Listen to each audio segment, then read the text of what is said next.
শোভন চট্টোপাধ্যায়ের 7 বছর পর তৃণমূলে প্রত্যাবর্তন, সুব্রত বক্সির হাত ধরে ভবনে যোগদান। নমস্কার দর্শক, আপনারা দেখছেন দ্য লোকাল জার্নালিস্ট। এই মুহূর্তের বড় খবর আপনাদের সামনে। রাজনৈতিক জল্পনার অবসান ঘটেছে। 7 বছর পর কলকাতায় প্রাক্তন মেয়র শোভন চট্টোপাধ্যায় আজ তৃণমূল ভবনে ফিরে এসে দলের আনুষ্ঠানিকভাবে যোগদান করলেন। সঙ্গে ছিলেন তার বান্ধবী বৈশাখী বন্দ্যোপাধ্যায়ও। তৃণমূলের রাজ্য সভাপতি সুব্রত বক্সি ও মন্ত্রী অরূপ বিশ্বাস উত্তরীয় পরিয়ে তাদের স্বাগত জানালেন। শোভন বললেন, মমতাদের আশীর্বাদ নিয়ে ঘরে ফিরলাম। আমার ধমনী শিরায় তৃণমূলের রক্ত। 2018 সালে মেয়রের পদ ত্যাগ করে 2019-এ বিজেপিতে যোগ দিয়েছিলেন শোভন, কিন্তু সেখানে স্থায়িত্ব পাননি। গত সেপ্টেম্বর থেকে ফেরার জল্পনা চলছিল।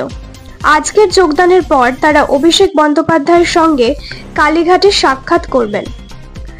তৃণমূল নেতৃত্ব এতে আনন্দ প্রকাশ করেছে, বলেছে ঘরের ছেলে ফিরে এলো।